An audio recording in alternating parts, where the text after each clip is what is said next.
What is going on, guys? Welcome back to the FDF channel. Today we got a pretty cool video. We're going to be asking 10 employees what their favorite drift build is. So the rules for this are pretty simple. 10 employees were asked what their favorite drift build was. So the criteria was you didn't pick it based on the driver, you picked it on the build. They have to give reasons of why it's their favorite build. And it can be any grassroots car, professional car, it doesn't matter. It just has to be their favorite build and they have to have the information to back it up. Okay. I was literally making sure everyone knew the rules and I didn't even have time to think about what my favorite one is. I think I gotta shout out my boy on this one. Donnie D-Spec. A lot of you guys know Donnie. Donnie used to work here. One of my good friends since high school. Donnie built a KAT drift car, a 350Z. So a KAT is a truck motor. And Donnie got it from Lee Bird, actually. Slapped a big old turbo on it and put it in his 350Z. And his livery is sick. He has a half white, half black livery. There's the engine bay, just absolutely gorgeous. Obviously has the Mantis kit up front and in the rear, running all of our parts. And he did all the work himself. This was his first real drift build. He had a BMW back in the day that he started with, but I definitely respect everything Donnie's done. He put a lot of work into this.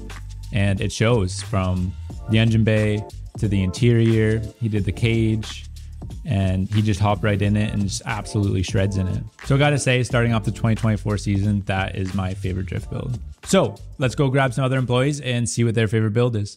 Sure, this will be no surprise to most of you. My absolute favorite drift car is Lee Yearwood's RB E90. So this car, as you can tell, red E90 coupe. I think it started as a 335. I'm not entirely sure what the car started as. It has an RB swap. I don't think it makes a ton of power, like probably somewhere around the 6 or 7s. It makes all the right noises. It looks great. I'm an absolute sucker for E90s, ironically, because I don't like any other BMWs.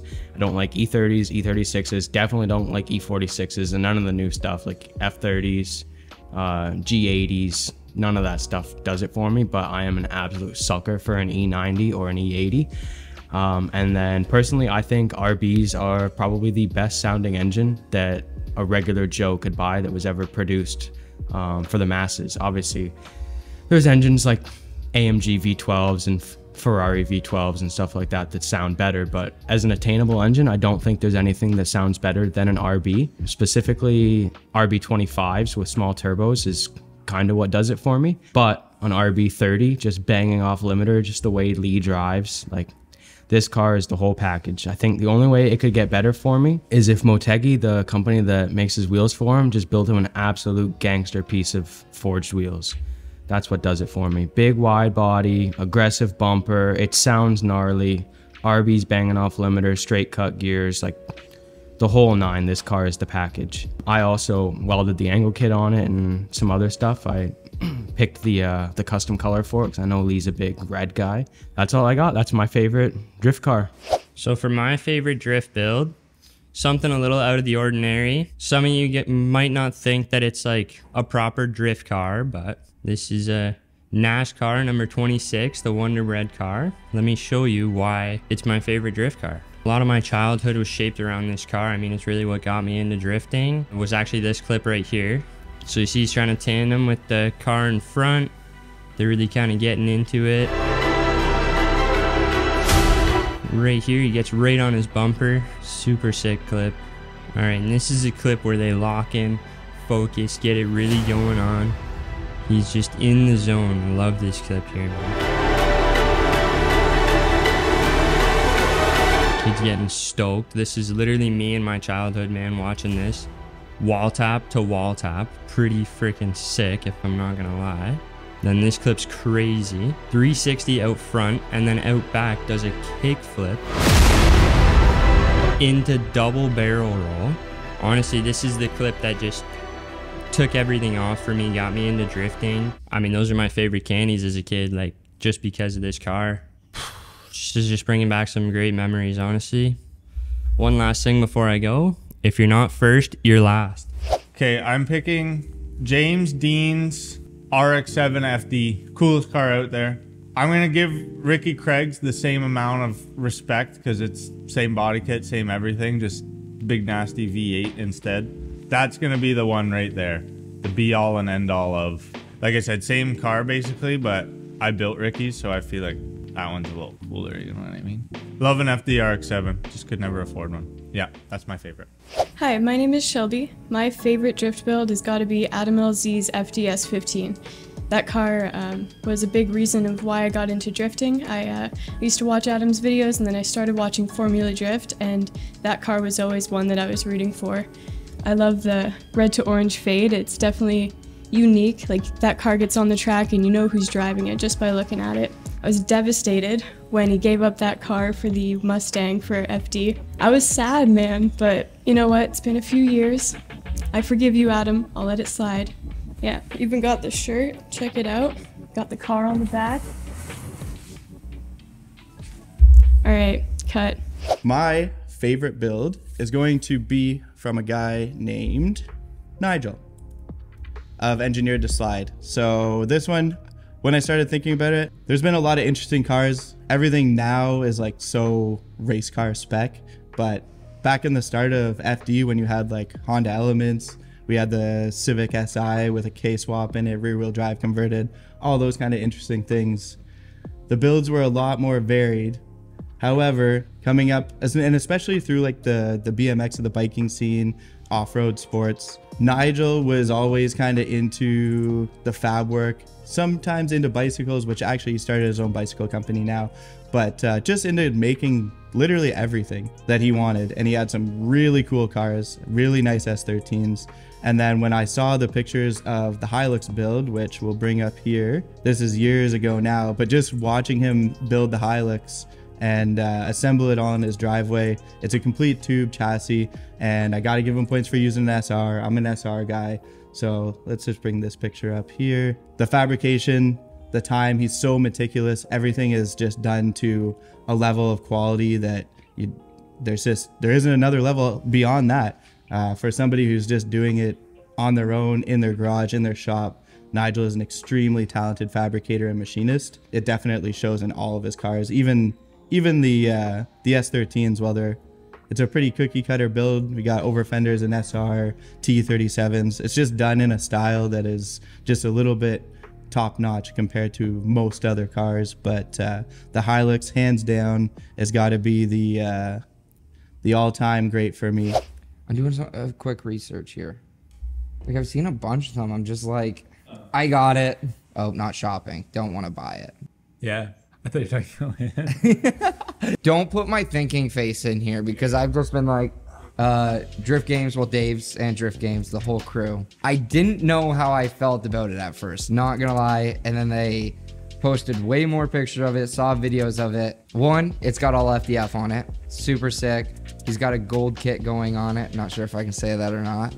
You have to have some guts to cut up just a full carbon fiber body. A lot of people didn't like the rear wing. I think it looks sick. Looks like it's gonna kill somebody.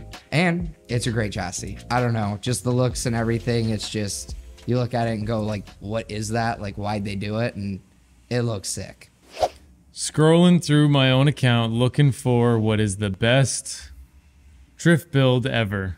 Do I look at the camera?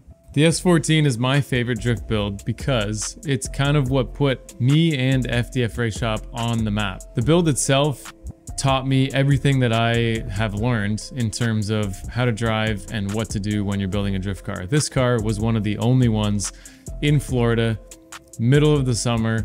Everybody's trying to spray their rad, cool the car down, and I'm just sitting there chilling because I had a cool suit. And because the coolant system on this car was second to none. It never overheated. I actually had a hard time getting it to temperature. I had an override on the fans where the fans would come on once the car hit, you know, actually, no, the fans would come on after about 185. And then the car would cool down below 185 and the fans would shut off. What happened was the fans would be doing such a good job that the car would never get to temperature. It would always be hitting 185, they would come on, and then it would go down to like 165. That, amongst other things, the car was an absolute weapon in terms of how much power it had for being an NA setup, and it was so simple to maintain. We continued to improve the suspension, and what was more critical than the suspension was the mounting points of the suspension, because the S chassis were fairly flimsy. So we improved it enabled us to design products that we still sell to this day. I'm not going to go into detail about all that stuff, but the car was also really enjoyable to drive, and we literally beat the living crap out of this car for years. We didn't even get the FabMac engine rebuilt for 2 years because every time we did an oil change, everything looked phenomenal. Every time we did a visual inspection, everything looked like way too good. This car was the epitome of people saying that must be too good to be true, but it actually was too good, and it was true. And it is now off to a new owner where I can continue to watch it be used and appreciated for its build. So that's my favorite.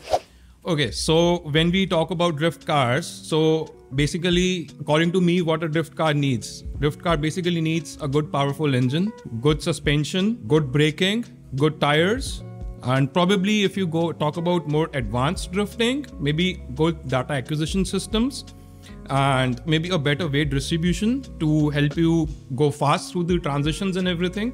So my favorite drift build, if I talk about, is Josiah's new C6 Pro car. So that's basically because I mean, I have seen that car built through scratch, and I mean, being involved in building a pro car first time in my life. So it's been, I mean, a lot of learnings we have experienced from that. So the best thing I like about, one of the best thing basically I like about the car is it's having a NA engine. So basically no turbo, no supercharger, no intercooler. It does the job perfectly with the biggest K&N air filter that we have available in the market. Obviously, if you need a little bit more forward bite, we have the NOS system installed in there. The other thing I like about the car is the suspension, like the front angle kit. I was involved in the designing of that. So we have the upper control arms, the lower control arms that are like totally adjustable, on-car adjustable with our smooth adjusters. The knuckle weighs like it's a billet aluminum knuckle. It's a single piece, so it just weighs like around 6.7 pounds. Then the other interesting thing about it is it gains camber under compression during corners and during high-speed transitions. Basically, it gives you a chance to increase traction between the road and the tires. The other thing is we have a brake pedal box in this. So basically, during left foot braking, or you need to adjust the braking as per your preference, so you can increase the ratio of the brake between the front and rear. So normally it's like 70% front, 30% rear. That's what Josiah likes to drive on, but it's based on individual preference. You can run 50-50 because anyways for rear you have the handbrake to control, right? So if you need a little bit more bite when you brake from the front wheel, so you can bias the bar. It's very easy to set up. It'll not take probably it'll take like 2-3 minutes to adjust the settings. Now let's talk about some advanced things. So it's having a good data acquisition system. So if we talk about, it's having potentiometers installed, so which gives us the compression and articulation during the cornering and transitioning phase. While drifting is all about going sideways, so we can measure how much suspension is compressing and how to adjust the motion ratio and suspension stiffness. And basically, it's all about how to increase the traction of the wheels. Other good thing is car is having a very well weight distribution. So we installed all the different accessories like the fuel tank, the NOS in different corners of the car, basically to have a well balanced weight distribution. And the radiator is also mounted in the rear to increase a little bit more weight to compensate for the weight between the engine in the front and the radiator at the rear. That would be all. And to conclude, the rear grip kit is having anti-squat adjustment, so that's a really good thing. So when you accelerate or clutch kick, so it pushes the wheels down towards the road to basically increase the traction. So that's another good thing about that. All right, guys, my favorite drift build is a little bit different. Personally, I like daily drivers. I like things that you can really kind of have some fun with on the weekend. But on the same note, if they need to get you to work on a Monday, that works as well. So for me, kind of like hot boy mini trucks, not gonna lie. Something that you can go load some Home Depot lumber in. You can throw some mini bikes in the back, go to the track. You have plenty of room for tires. I do like rig cab, short box, little mini trucks that are kind of set up correctly. I do have a friend, Riley Sexsmith. Honestly, his build I have watched develop. Let's just pull her up here.